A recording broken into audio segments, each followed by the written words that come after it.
ప్రభునామంలో అందరికీ వందనాలండి. ఈరోజు మనము ధ్యానం చేసుకునే టాపిక్ ద్వేషము.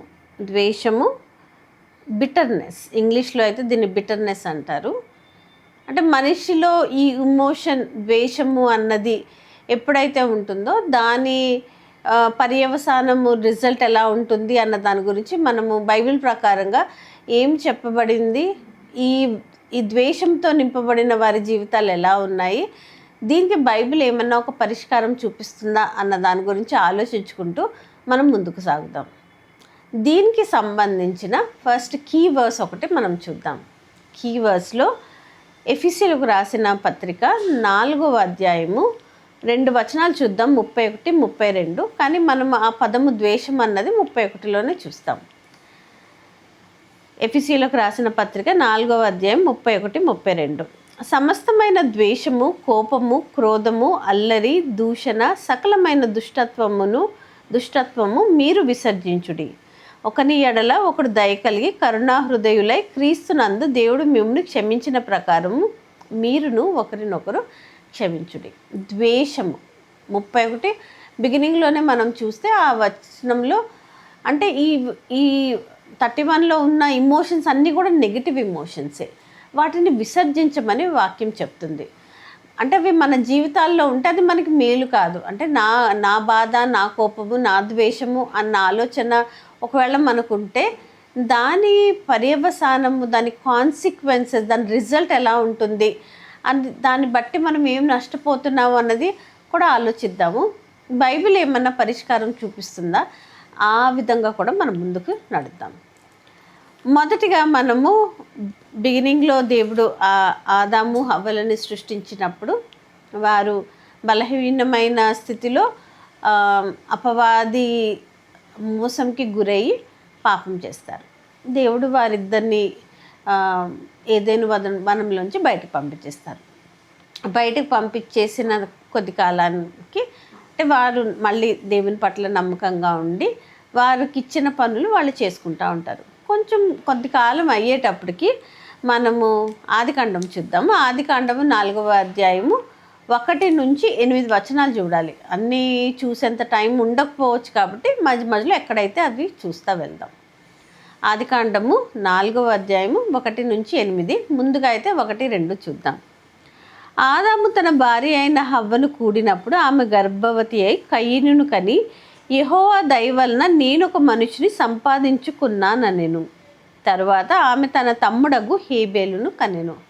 కొద్ది కాలం అయిన తర్వాత తనకి సంతానము మొదటగా కయీను పుట్టినప్పుడు దేవుడికి కృతజ్ఞత చెల్లిస్తుంది. యెహోవా దయ వలన నేనొక మనిషిని సంపాదించుకున్నానని తను దేవునికి తన కృతజ్ఞతని తెలిపినట్టుగా చూస్తాం. కొద్ది కాలం అయిన తర్వాత కయీను తర్వాత తనకు ఇంకొక కుమారుడు హేబేలు పుట్టడం చూస్తాం. అయితే వారిద్దరూ ఒక్కొక్క ఆక్యుపేషన్ని అంటే వాళ్ళకి ఒక వృత్తిని ఏర్పాటు చేసుకున్నట్టుగా చూస్తాం.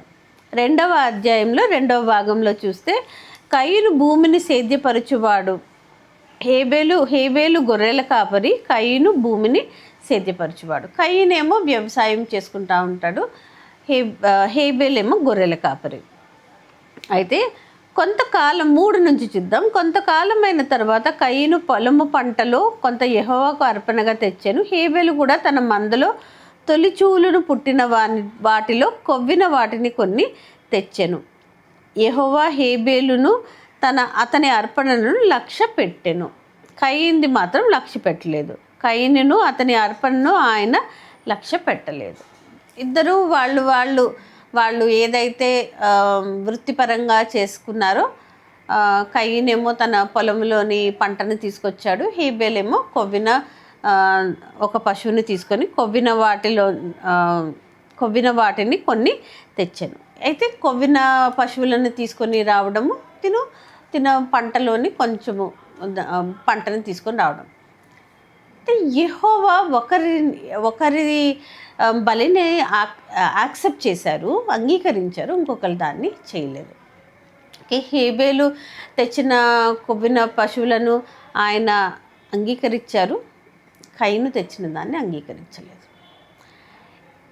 అంగీకరించినప్పుడు అంటే సడన్గా ఇప్పుడు ఒకళ్ళు మంచిగా అయిపోయినట్టు ఇంకొకళ్ళు కానట్టుగా ఉంటే దాన్ని అంటే దాన్ని మనం హ్యాండిల్ చేయవలసిన విధానం ఏంటంటే, దేవా ఏం జరిగింది, నా వల్ల ఏమైనా తప్పిదం జరిగిందా అని తనని తను సరిదిద్దుకోవాల్సింది, తనలోకి తను తొంగి చూసుకోవాల్సినది పోయి తను రియాక్ట్ అయిన దానితోటి దేవుడు ఎలా మాట్లాడుతున్నారో చూద్దాం.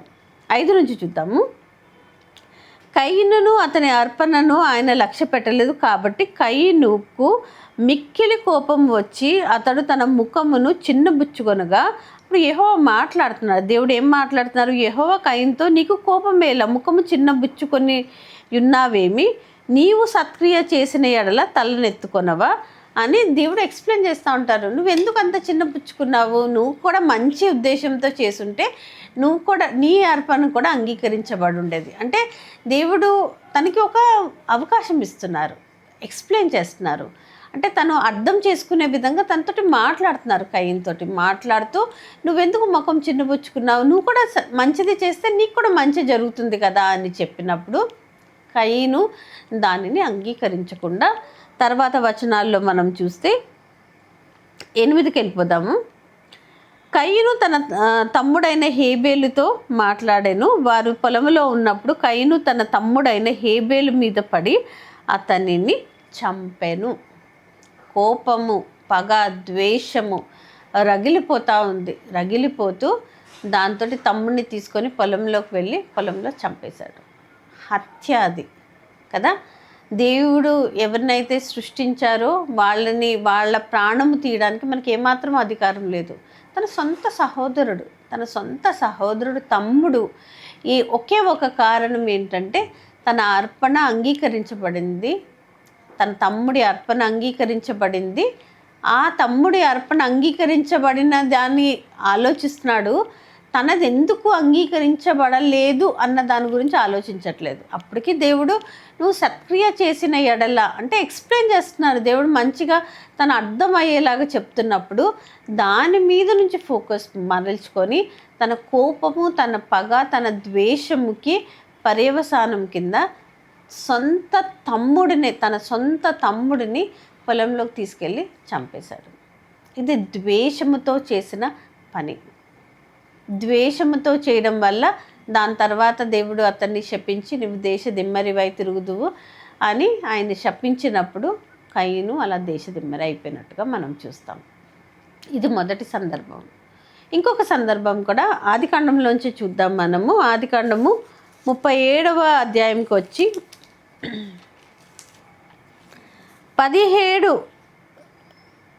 37కి వచ్చి 5 నుంచి 7 చూద్దాము. 35వ అధ్యాయము 5, 6, 7, 3 వచనాలు చూద్దాం. యాకోబుకి 12 మంది సంతానం, 12 మంది మగ సంతానము. అయితే ఇంకా అంతమంది పుట్టకముందే యోసేపు పుట్టిన తర్వాత యోసేపు తనకి యాకోబుకి ఇష్టమైన భార్య రాహేలుకు పుట్టిన కుమారుడు. చాలా లేట్గా పుడతాడు కాబట్టి ఇష్టమైన భార్యకు పుట్టిన కుమారుడు కాబట్టి ఇష్టము. తల్లిదండ్రులు జనరల్గా పిల్లల్ని ఒకటి కంటే ఎక్కువ మంది పిల్లలు ఉన్నప్పుడు ఎక్కడో అక్కడ కొంచెము ఒకళ్ళ పట్ల ఎక్కువ ఇష్టం చూపించినట్టు సందర్భాలు మనకి కనిపిస్తూ ఉంటాయి. అంటే అందరినీ సమానంగానే చూసుకోవాలి అంటారు. వాళ్ళ ఉద్దేశం కూడా అందరినీ సమానంగానే ప్రేమించాలనే ఉంటుంది. కానీ ఒక్కొక్కసారి మానవ రీత్యా కొద్ది మందిని అంటే ఒకళ్ళిద్దరిని ఎక్కువ మంచిగా ప్రేమగా చూడడము, లేకపోతే తప్పిదాలు చేస్తున్న కుమారుణ్ణి గద్దించడము ఒకటి మనం చూస్తాం. ఇది వాళ్ళల్లో ఒక విధమైన ఇన్సెక్యూరిటీని క్రియేట్ చేస్తూ ఉంటుంది. అదే సందర్భం ఇక్కడ కూడా మనం చూస్తాం. ఈ కుమారుడు పుట్టినప్పుడు తండ్రి ఆ కుమారుడికి ఒక విచిత్రమైన అంగీకిని కుట్టిస్తారు, ప్రేమగా చూస్తూ ఉంటారు. ఇది అన్నలకి నచ్చదు. అన్నల మధ్యలో వాళ్ళకి అసూయ, దాంతో ద్వేషము ఇవన్నీ కూడా వాళ్ళు కలుగుతూ ఉంటాయి. ఇవన్నీ కాకుండా యోసేపుకి అంటే ఒక గిఫ్ట్ ఉంటుంది. ఏంటంటే కళల యొక్క భావము చెప్పగలిగే ఒక గిఫ్ట్ ఉంటుంది. మనం ఆదికాండం 37లో చూసాం కదా. 5, 6, 7 వచనాలు చూద్దాము. యోసేపు ఒక కల కని తన సహోదరులతో ఇది తెలియచెప్పగా వారు అతని మీద మరి పగపట్టిరి. అతడు వారిని చూచి, నేను కనిన ఈ కలను మీరు దయచేసి వినుడి. అదేమనగా, మనము చేనిలో పనులు కట్టుచుంటిమి. నా పన లేచి నిలుచుండగా మీ పనులు నా పన్నను చుట్టుకొని నా పనకు సాష్టాంగ పడినని చెప్పాను. అంటే ఒక కళలో దాని భావం కూడా చెప్తూ, అంటే మీరు నాకు ఇన్ ఫ్యూచర్ సాష్టాంగ పడతారు అన్న మీనింగ్ వచ్చేలాగా చెప్తాడు. అంటే ఒక చేనులో పనులు మీ పనులు వచ్చి నా పనికి సాష్టాంగపడి నమస్కారం చేస్తాయని చెప్పేటప్పటికి, అప్పటికే అంటే వాళ్ళు యోసేపు పుట్టిన కాడి నుంచి తండ్రి యోసేపుని ప్రేమగా చూడడంతో పగ పెట్టుకొని ఉన్నారు, ద్వేషం ఉండింది.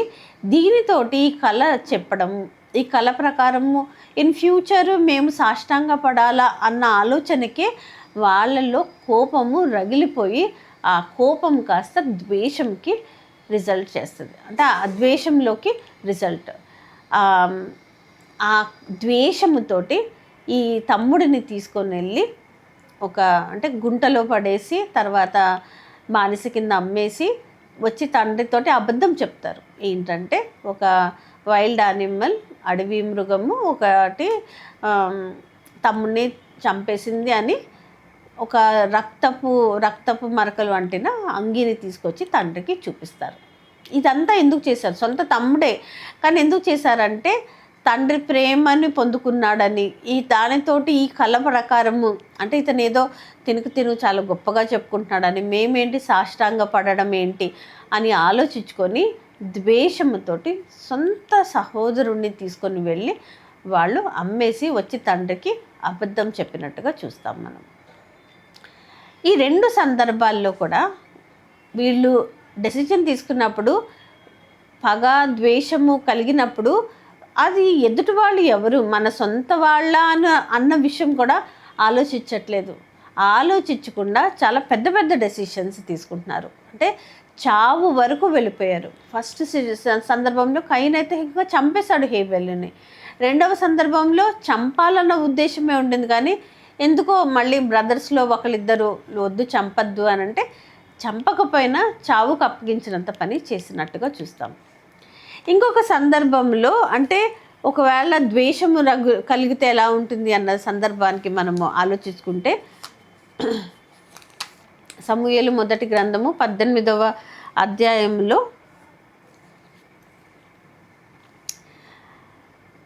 7 చూద్దాము, 7-8 చూద్దాం. యాక్చువల్లీ ఇది సౌలు రాజు కింద ఉన్నప్పుడు దావీదు ఒకసారి ఫిలిష్తీయుల మీద యుద్ధానికి వెళ్ళి యుద్ధంలో గెలిచి వస్తాడు. గెలిచి వచ్చినప్పుడు అక్కడ స్త్రీలు వీరిద్దరిని పొగుడుతూ ఒక పాట పాడతారు. 7లో చూస్తే, ఆ స్త్రీలు గాన ప్రతిగానములు చేయుచు వాయించుచు సౌలు 1000 కొలదియు దావీదు 10,000 కొలదియు శత్రువులను హతము చేసిరనిరి.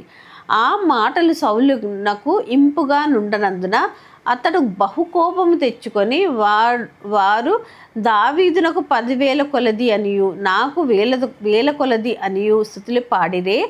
రాజ్యము తప్ప మరి ఏమి అతడు తీసుకొనగలడు అనుకొనెను. నచ్చలేదు. స్త్రీలు అంటే ఎక్కువ క్రెడిట్ దావీదుకి ఇస్తున్నారు, నాకు తక్కువ క్రెడిట్ని ఇస్తున్నారు అనుకొని తనకి కోపం వచ్చేస్తుంది. తర్వాత ఇన్సెక్యూరిటీ, నా రాజ్యం తీసేసుకుంటాడేమో అని. అక్కడ నుంచి పగతోటి ద్వేషంతోటి తను బ్రతికినంత కాలము దావీదుని తరుముతా, దావీదుని అంటే కొండలు గుహల పాలైపోతాడు. అక్కడ తన ప్రాణాన్ని కాపాడుకుంటూ దావీదు ఉండవలసిన పరిస్థితులకి సౌలు దావీదుని తీసుకొచ్చినట్టు చూస్తాం. నిజంగా దావీదుకి అంతటి ఉద్దేశం ఉందా అంటే అసలు అలాంటి ఉద్దేశం ఉండదు. కానీ కూడా ఒక చిన్న సందర్భాన్ని పట్టుకొని, ఒక సందర్భంలో స్త్రీలు పాడిన పాటల్ని బట్టి అతనిలోని పగ ద్వేషము రగిలిపోయింది. జీవితకాలం అంతా కూడా దావీదుని కష్టాలకి గురి చేసినట్టుగా మనం చూస్తాం. ఇది ఆ స్థాయిలో ఉండకపోయినా మనుషులందరిలో కూడా ద్వేషము అప్పుడప్పుడన్నా ఇలా వచ్చి పలకరించి వెళ్తూ ఉంటుంది. ఏదో విధంగా అంటే మనము అంత బ్యాలెన్స్డ్గా ఉన్నప్పుడు ఒకరిని చంపేద్దామా అన్న ఆలోచనలో మనం ఉండకపోవచ్చు. కానీ మన లోపల అవి ఆ నెగిటివ్ ఎమోషన్స్ మనని చాలా ఇబ్బందికి గురి చేస్తూ ఉంటాయి. అంటే కనీసం అంటే ఒకవేళ అంటే పెద్ద పెద్ద స్టెప్స్ తీయకపోయినా మాటలతోటన్నా మనం ఎదుటి వాళ్ళని గాయపరుస్తూ ఉంటాం. మాటలు అయితే గట్టిగానే మాట్లాడుతూ ఉంటాం. ఓకే, వాళ్ళని కఠినమైన మాటలతో వాళ్ళని హర్ట్ చేస్తూ ఉంటాం. ఎందుకు అనంటే కోపం ఉండొచ్చు. కోపంతో పాటు అది over a period of time దాన్ని ద్వేషం కింద మారిపోయి ఆ ద్వేషంలో వాళ్ళకి కష్టం కలిగించే విషయాలు మనం చేస్తుండొచ్చు. మరి ఏం చెయ్యాలి ఇలాంటి పరిస్థితుల్లో? దీనికి బైబిల్ ఏమైనా మార్గం చూపిస్తుందా అంటే మనం హెబ్రీయులకు రాసిన పత్రిక వెళ్దాము. హెబ్రీయులకు రాసిన పత్రిక 2వ అధ్యాయంలోకి వెళ్తే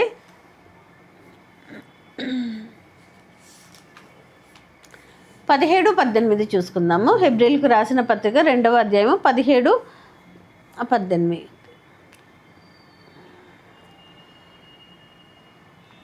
ముఖ్యంగా అయితే 18 కానీ 17 నుంచి చదువుతాను. కావున ప్రజల పాపములకు పరిహారము కలుగు చేయుటకే దేవుని సంబంధమైన కార్యములలో కనికరమును నమ్మకం గల ప్రధాన యాజకుడగు నిమిత్తము అన్ని విషయములలో ఆయన తన సహోదరుల వంటి వాడు కావలసి వచ్చాను. ఎవరి గురించి? యేసుప్రభు వారి గురించి. ఓకే, ఎవరి గురించి? యేసుప్రభు వారి గురించి చెప్తూ దేవుని సంబంధమైన కార్యములలో కనికరమును నమ్మకమును గల ప్రధాన యాజకుడగు నిమిత్తము అన్ని విషయములలో ఆయన తన సహోదరుల వంటి వాడు కావలసి వచ్చాను. యేసు ప్రభువారు ఈ లోకంలోకి వచ్చారు, ఒక మిషన్ మీద వచ్చారు. లోకంలో ఉన్న అంటే పాపపు స్థితిలో ఉన్న వారందరి కొరకు, మనుషులందరూ ఏ భేదము లేదు, అందరూ పాపం చేశారంటే అందరి కొరకు వచ్చారు. వారి పాపపు స్థితి నుంచి వారిని విడుదల కలిగించి వాళ్ళని రక్షించడానికి వచ్చారు. అయితే అసలు ఈ మనుషులు ఏ స్థితిలో ఉన్నారు అంటే వాళ్ళ పరిస్థితి ఏంటి, వాళ్ళకి అంటే వాళ్ళు ఎదుర్కొంటున్నది ఏంటి అని తెలుసుకునడానికి అంటే ఆయన దేవుడి కింద వచ్చారు. కానీ దేవుడి కింద వస్తూ ఆయన ఏకకాలంలో మానవుడి కింద కూడా ఉన్నారు. ఒకే కాలంలో దేవుడి కిందను మానవుడి కింద కూడా ఉండి యేసుప్రభు వారు మన కొరకు ఆయన సిలువలో చనిపోయారు. హైపోస్టాటిక్ యూనియన్ అంటారు. ఓకే, అంటే దేవునికి రెండు నేచర్స్ ఉన్నాయి. ఎందుకనంటే ఆయన మరియ గర్భం నందు పుట్టారు, కానీ ఆయన బయోలాజికల్ తండ్రి యేసేపు కాదు. పరిశుద్ధాత్మ వలన ఆయన పుట్టారు. అంటే ఇద్దరు పేరెంట్స్ ఉంటే అంటే ఇద్దరు పేరెంట్స్ హ్యూమన్ పేరెంట్స్ అవుతే వాళ్ళకి వచ్చే తత్వం కూడా హ్యూమన్ తత్వమే ఉంటుంది. ఇక్కడ ఒక పేరెంట్ మానవ పేరెంట్, అది మరియమ్మ మానవ పేరెంట్, తల్లి మానవ అంటే ఒక స్త్రీ మానవురాలు కానీ తండ్రి కానీ యోసేపు కాదు. అంటే మానవ తత్వము రెండు వైపుల నుంచి రాలేదు. ఒక తత్వము మానవ తత్వము తల్లి అయిన మరియ నుంచి పొందుకున్నారు. ఆయన తండ్రి యోసేపు కాదు, కానీ ఆయన ఎలా పుట్టారు? పరిశుద్ధాత్మ వలన పుట్టి మన మధ్యలోకి వచ్చారు ఆయన. అంటే దేవుని ఆత్మ వల్ల ఆయన పుట్టారు. అంటే అప్పుడు రెండవ తత్వం ఎవరిది ఉంటుంది? దైవతత్వం ఉంటుంది. అంటే దేవుడి కింద వచ్చినప్పటికీ ఆయన మానవుడు, సంపూర్ణ దేవుడి కింద ఉన్నారు, సంపూర్ణ మానవుడి కింద కూడా ఉన్నట్టుగా మనం చూస్తాం. ఈ సంపూర్ణ మానవత్వం ఎందుకు తీసుకోవాల్సి వచ్చింది అని అంటే ఆయన మనుషులు ఎదుర్కొంటున్న సమస్యలని అర్థం చేసుకోవడానికి వచ్చారు. ఆ సమస్యల్ని అర్థం చేసుకున్నప్పుడు దాంట్లోంచి ఆయన ఒక పరిష్కారాన్ని చూపించారు. మనం ఇక్కడ చూద్దాము, 18లో చూద్దాము. హెబ్రీలు రాసిన పత్రిక 2వ అధ్యాయము 18వ వచనంలో, తాను శోధింపబడి శ్రమ పొందెను గనుక శోధింపబడు వారికి సహాయము చేయగలవాడై ఉన్నాడు. శోధింపబడ్డారు, ఆయనకేంటి, ఆయన దేవుడు, ఆయన శోధింపబడిన శోధన ఎదుర్కొన్నారు అని మనము అనడానికి వీలు లేకుండా మనం ఈ వచనం బట్టి మనకు అర్థమవుతుంది ఏంటి అంటే ఆయన మనుషులు ఏదైతే భరిస్తున్నారో దానిని అర్థం చేసుకోవడానికి ఆయన సంపూర్ణ మానవుడి కింద వచ్చి ఆయన కూడా శోధింపబడి ఆ శోధనల్ని ఎలా జయించాలో మనకి మాదిరిగా చూపి వెళ్ళారు. 18 తాను శోధింపబడి శ్రమ పొందెను గనుక శోధింపబడు వారికి సహాయము చేయగలవాడై ఉన్నాడు. ఎలాంటి సహాయం చేస్తున్నారు? ఆయన రక్షణ అయితే మనకు అందరికీ అనుగ్రహించారు, కానీ దానితో పాటు ఆయన ఒక ఎగ్జాంపుల్ సెట్ చేసినట్టుగా చూస్తాం. ఆయన ఏ పాపము చేయలేదు. ఆయన శోధింపబడ్డారు, అన్ని విషయాల్లో శోధింపబడ్డారు, అన్ని విషయాల్లోనూ శోధింపబడ్డారు, కానీ ఆయన ఏ పాపము చేయలేదు. సంపూర్ణ మానవుడి కింద ఈ లోకంలో బ్రతుకుతున్నప్పుడు ఆయనకు కూడా శోధనలు ఎదుర్కొన్నారు. మనము బైబిల్ గ్రంథంలో చూసినప్పుడు 40 దినాలు ఉపవాసం ఉండి వచ్చిన తర్వాత అపవాది వచ్చి ఆయన్ని శోధించినట్టు మనం చూస్తాం కదా. అంటే ఆ ఎగ్జాంపులే కాదు, అనుదినం కూడా ఆయన అనేక మార్లు అనేక కష్టాలు అనుభవించినట్టుగా చూస్తాము. ఆకలి ఉండింది, దాహం ఉండింది, ఆయన అలసిపోయి పడుకున్నట్టుగా చూస్తాము, కాలిబాటన నడిచినట్టు చూస్తాము. ఆయన అనేకమైన మనుషులందరూ ఎదుర్కొంటున్న సామాన్యమైన అన్నీ కూడా ఆయన అనుభవించినట్టుగా చూస్తాము. సామాన్యుల ఇంట్లో పుట్టారు, వడ్రంగి వాని కుమారుడి కింద పుట్టారు. అలాంటి సామాన్య జీవితం జీవిస్తున్నప్పుడు శోధింపబడకుండా అయితే ఉండరు కదా. అలాంటి పరిస్థితిలో ఉన్నప్పుడు కూడా ఆయన యందు ఏ పాపము కూడా లేదు. ఆయన అనుభవించిన తర్వాత కూడా తను శోధింపబడి కూడా ఆయన ఏ పాపంలో పడకుండా ఇతరులకి సహాయం చేసేలాగా ఉన్నాడు.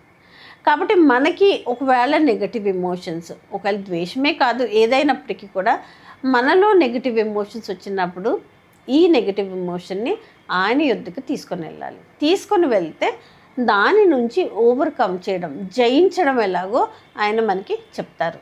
అంటే మన తీర్పు తీర్చే వారి కింద ఉండరు, ఎందుకంటే ఈ నెగిటివ్ ఎమోషన్స్ యొక్క ఇంటెన్సిటీ ఎలా ఉంటుందో ఆయనకి తెలుసు. కాబట్టి ఆయన కూడా శోధింపబడ్డారు కదా, కాబట్టి దానికి ఒక పరిష్కారం చూపిస్తున్నారు.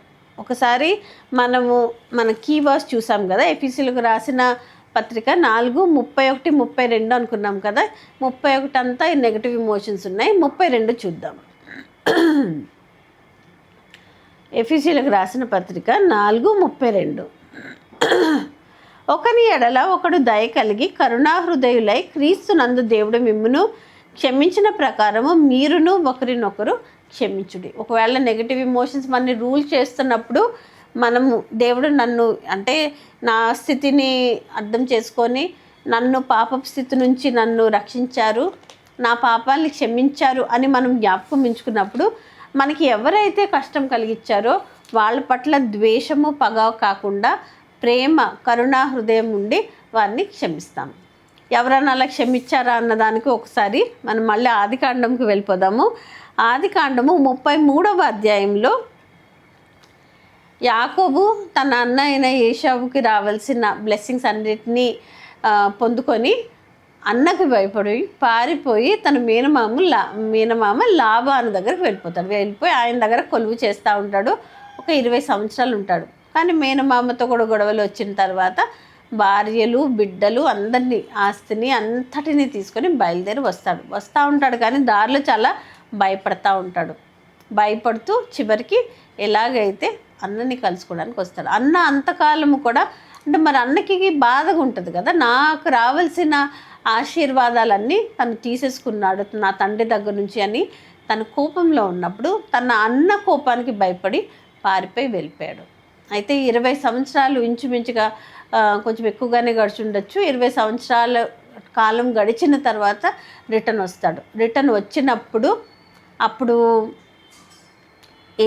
అక్కడ ఏం జరిగిందన్నది ఆదికాండము 33వ అధ్యాయము 1-4 చూద్దాము. యాకోబు కన్నులెత్తి చూచినప్పుడు ఏసావును అతనితో 400 మంది మనుషులను వచ్చుచుండిరి. అప్పుడు అతడు తన పిల్లలను లేయాను, రాహేలును, 2 దాసీలను పంచి అప్పగించెను. ఇదంతా అయిన తర్వాత 4లో చూద్దాము. అప్పుడు ఏశావు అతనిని ఎదుర్కొన్న పరుగెత్తి అతనిని కౌగిలించుకొని అతని మెడ మీద ముద్దు పెట్టుకొనెను. వారిద్దరూ కన్నీరు విడచిరి. భయపడతా ఉన్నాడు. యాక్చువల్లీ తప్పే చేశాడు, కానీ పారిపోయాడు. 20 సంవత్సరాలు గడిచిన తర్వాత వెనక్కి వచ్చినప్పుడు భయపడుతూనే వస్తాడు, ఏమవుతుందో, మా అన్న ఏం చేస్తాడో అని. కానీ అంతకాలం తర్వాత ఎడబాటులో ఉన్న అన్న తమ్ములిద్దరూ అంటే కోపాలు ఉన్నప్పటికీ కూడా ఏశావు తన తమ్ముడిని క్షమించి అంటే ఏ కోపము ద్వేషము పెట్టుకోకుండా ఇద్దరు ఒకరిని ఒకరు కౌగిలించుకొని ఒకరిని ఒకళ్ళు ముద్దు పెట్టుకొని కన్నీరు విడిచినట్టుగా చూస్తాం. అంటే ఒకవేళ ఆ ద్వేషమే కంటిన్యూ అయి ఉంటే ఏదో ఒక మారణ హోమం జరుగుండేది. కానీ క్షమించేశాడు, తన తమ్ముడిని క్షమించాడు. 20 సంవత్సరాలు మేము దూరంగా ఉన్నాం కదా అని అది గుర్తు తెచ్చుకొని బాధపడినట్టుగా చూస్తాము. క్షమించేశాడు. ఎఫెసీయులకు రాసిన పత్రికలో కూడా కరుణాహృదయులై ఒకరిని ఒకరు క్షమించుకోమని చెప్తున్నాను. అంటే మనలో ఈ నెగిటివ్ ఎమోషన్స్ వచ్చినంతసేపు మనము ఒకటి జ్ఞాపకం ఉంచుకోవాలి, యేసుప్రభు వారు మనని క్షమించారు. మన పరిస్థితిని అర్థం చేసుకొని పాపం స్థితి నుంచి బయటికి తీసుకొచ్చి మనని క్షమించారు. కాబట్టి మనం కూడా ఒకరిని ఒకరు క్షమించాలి. ఇది ఎలా డీల్ చేయాలో తెలియట్లేనప్పుడు ఆయన యుద్ధకి మన సమస్యను తీసుకొని వెళ్ళాలి. ఎందుకంటే ఆయన శోధింపబడి మన పరిస్థితి అర్థం చేసుకొని ఉన్న వ్యక్తి కాబట్టి, దేవుడు కాబట్టి ఆ దేవుని యుద్ధకి మనకి ఈ నెగిటివ్ ఎమోషన్, ద్వేషాన్ని, బిటర్నెస్ని తీసుకుని వెళ్తే దీనికి పరిష్కారం ఆయనే చూపిస్తున్నారు. ఆ పరిష్కారం ఏంటంటే మనం ఒకరినొకరు ప్రేమించాలి, ప్రేమించి క్షమించుకోవాలి. క్షమించినప్పుడు మనము దేవుడు మనకి అనుగ్రహించిన క్షమాపణను కూడా మనం పొందుకున్న వారం అవుతాం. అందరూ సంతోషంగా బ్రతికినంతకాలం మనం సంతోషంగా ఉంటూ మనమందరము మళ్ళీ యేసుప్రభు వారు రెండో మారు వచ్చినప్పుడు ఆయన నిత్య రాజ్యంలోకి ప్రవేశించే వారం కింద అవుతాం. అలాంటి కృప మనందరికీ దేవుడు కలుగజేయాలని ఆశపడుతూ ఇంతటితో ముగిస్తున్నాను. అందరికీ వందనాలండి.